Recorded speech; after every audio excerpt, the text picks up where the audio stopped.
Sebagian orang tua tidak menanyakan tentang agama.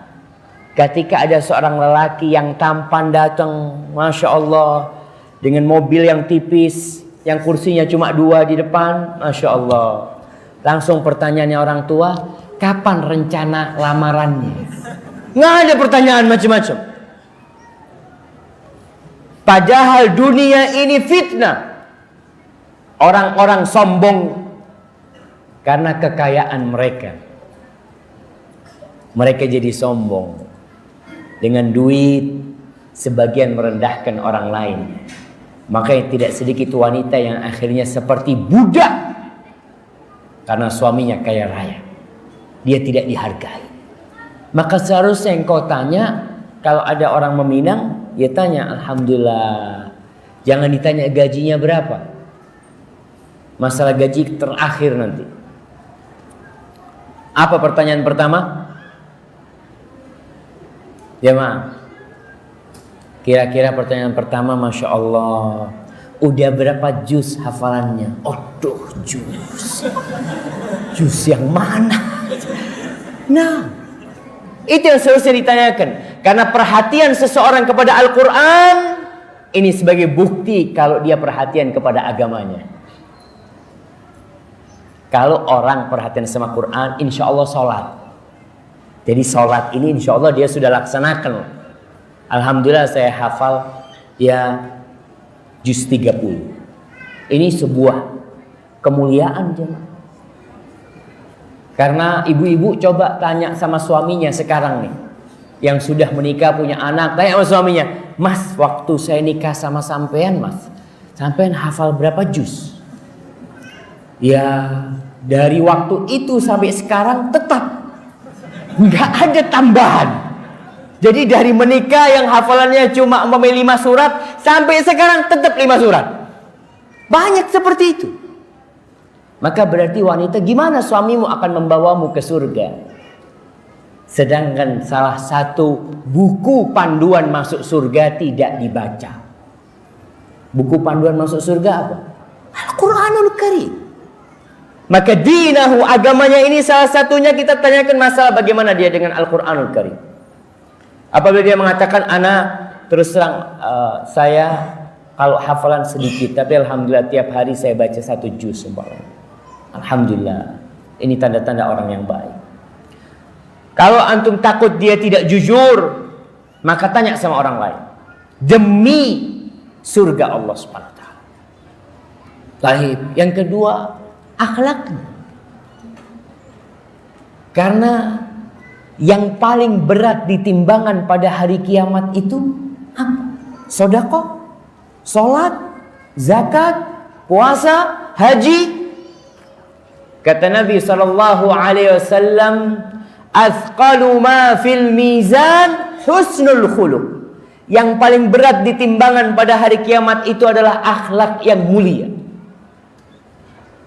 Setelah agama hablum minallahnya baik, nih akhlak yang mulia. Jangan sampai ada orang-orang yang hablum minallahnya baik pada hari kiamat bangkrut gara-gara akhlaknya buruk. Ketika ditimbang sholatnya macam-macam dengan akhlak buruknya, jumplang gara-gara akhlak buruk. Tuh para wanita ingat dengan hadis Nabi SAW tentang seorang wanita yang taqumul lail, sholat malam, puasa sunnah, sedekah, tapi kalau ngomong pedes, suka nyakitin tetangganya. Kata Nabi alaihi salatu wassalam, hiya finnar, ini perempuan di neraka tempatnya. Maka masalah akhlak jangan diremehkan. Maka para wanita tatkala hendak menikah, perhatikan apa yang disabdakan oleh Nabi alaihi salatu wassalam, masalah agama dan masalah akhlak. Wa illa Nabi alaihi salatu wassalam menjelaskan bahwasanya hidup ini pilihan. Dan kalian pun bebas memilih pasangan hidup kalian. Tapi kalau kalian nggak mau, kata Nabi SAW, takun fitnatun fil ardi wa fasadun arid. Akan terjadi fitnah di muka bumi ini. akan terjadi kekacauan di muka bumi dan akan terjadi kerusakan yang besar sekali. Gara-gara tadi engkau tidak memperhatikan masalah akhlak dan agama. Dan itu pilihan. Para sahabat akhirnya mengatakan, ya Rasulullah, in kana fi. Ya Rasulullah, gimana kalau orang ini tadi secara akhlak Masya Allah mulia, secara agama jangan ditanya, cuma sayangnya ya agak hitam sedikit dia. Mungkin. Atau miskin. Dia sih bagus semua, cuma penghasilannya kayaknya tidak cukup untuk menghidupi anak-anak. Allahu Akbar.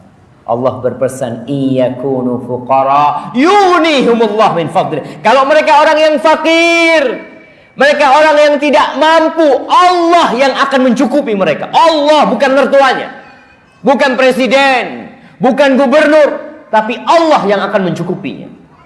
Di sini jemaah, Allah Jalla Jalaluh bisa menjadikan tuh menantu yang kaya dalam sehari jatuh miskin. Dan Allah bisa menjadikan menantu yang miskin, tapi karena dia akhlaknya mulia dan agamanya baik, Allah beri kecukupan dia. Siapa yang memberi kecukupan? Rabbul Alamin. Maka para sahabat ketika mengatakan in kana fi, gimana kalau dia secara itu udah baik tapi yang lainnya kurang? Nabi mengatakan, idza ja'akum man tardawna dinahu wa khuluquhu fa'ankihu. Idza ja'akum man tardawna dinahu wa khuluquhu fa'ankihu. Idza ja'akum man tardawna dinahu wa khuluquhu fa'ankihu. 3 kali beliau mengatakan, nikahkan, kawinkan tuh orang. Kawinkan tuh orang. Asalkan sudah cocok sama anaknya. Karena anak perempuan gak boleh dipaksa juga. Anak perempuan ini ya dikasih pilihan juga dia. Nah, kayak gini nih nak.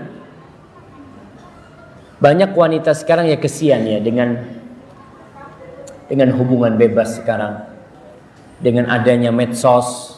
Sehingga wanita-wanita itu kebayang suami yang baik itu suami yang perlente. Insya Allah. Yang rambutnya klimis. Yang jamnya ya kalau dibuka sedikit orang langsung tahu harganya. Oh, nah. Kadang-kala seperti itu. Dia lihat sahib-sahibnya, Allah jamaah, banyak wanita-wanita yang hidup merana gara-gara salah milih pasangan hidup. Dan ini juga bermasalah dengan orang tua. Kadang-kala orang tuanya nggak paham agama. Ketika dilihat yang meminang, aduh jenggoten, kata dia, itu orang tua sudah. Aduh nak, kau salah milih calon nak. Ini aliran apa ini? Ini aliran Sungai Brantas. Emangnya aliran sungai gitu. Nah, itu kadangkala si perempuan sudah cocok, sudah nerima, tapi masalahnya di siapa? Di keluarga, di orang tua. Baik. Tadi kita bicara sebelum pernikahan. Kalau ingin dibawa suaminya ke surga, dari sebelum menikah sudah diperhatikan. Yang kedua, ketika pernikahan, maka seorang istri, terus terang banyak orang tua yang mendidik anaknya hanya untuk melayani suami zahirnya saja. Masa si anak dimasukkan SMK, sekolah menengah kejuruan urusan apa istilahnya? Tata boga. Nah, nanti kalau kau menikah, bikin suamimu senang dengan makananmu. Ya, bukan cuma itu cuma. Maka terus terang orang tua perlu memperhatikan, mendidik, mendudukkan anaknya. Kalau kita lihat wanita-wanita jahiliyah dulu, sebelum Islam, wanita-wanita yang mulia itu ketika anak perempuannya dipinang, langsung didudukkan sama ibunya.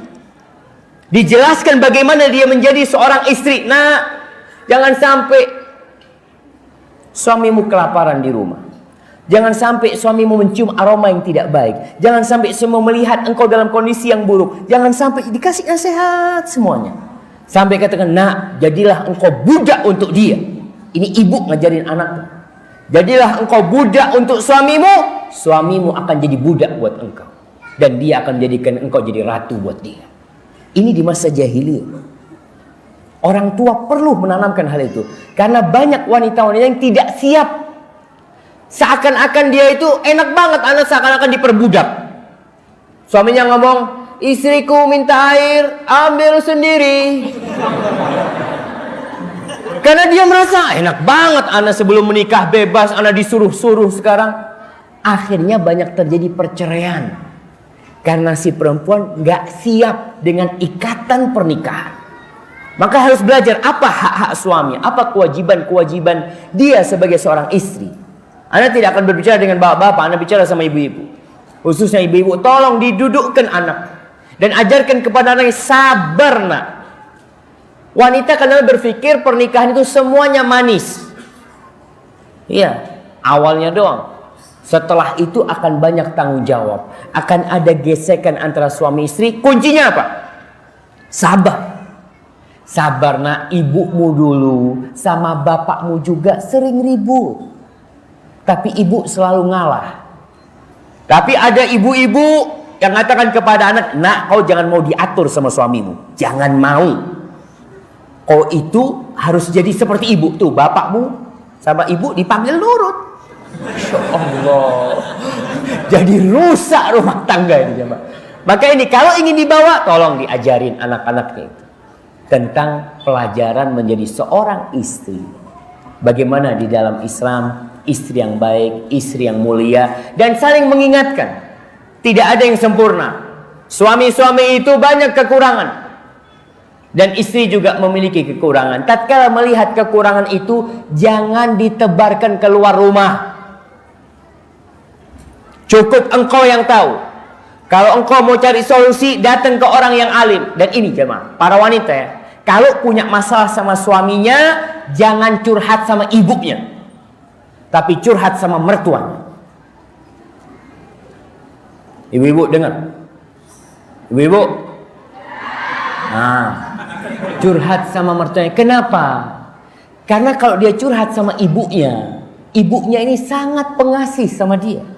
Akhirnya sang ibu akan, udahlah kalau suamimu memang kayak gitu nggak bisa dikasih tahu, udahlah kau minta cerai. Tapi kalau sama mertuanya, insya Allah mertua ngasih tahu anaknya enak. Karena anaknya sendiri yang dikasih tahu. Oleh karena itu kuncinya jaga hubungan baik dengan mertua. Ustadz mertua anak cerewet, tetap jaga, hormatin, dia adalah ibu suamimu. Ustadz mertua anak ini selalu seudon sama anak, tetap jaga hubungan baik. Lama kelamaan yang namanya baja kalau dipanasin leleh juga. Ada orang yang punya ibu mertua seperti baja, alhamdulillah, bersyukur sama Allah. Bagaimana cara melunakkannya? Dipanasin terus. Lama kelamaan itu mertua akan cinta sama menantunya. Tapi kalau si menantu ini sudah mulai Allahu Akbar, anak nggak salah disalahin, ibumu tuh nggak bener, ibumu tuh dolim, habis sudah. Tapi tolong dijaga. Jangan cerita kezaliman mertua kepada suami, jangan. Diterima. Tapi engkau sendiri yang memperbaiki. Karena suami mau tidak mau akan belain siapa? Belain ibunya. Dia mungkin akan mengatakan kepada istriku, kau sabar. Sampai kapan sabar bang? Aku sudah gak kuat nih. Tetap kau sabar. Insya Allah baja itu ingat, dibakar terus, bakar terus. Dibakar dengan apa? Dengan amal kebajikan, dengan kelembutan, dengan mohon sama Allah, dengan doa. Lama-lama mertua akan jadi baik. Karena kunci surga suami adalah bapak ibunya. Dan kunci surga seorang istri adalah suaminya. Hadza wallahu a'lam.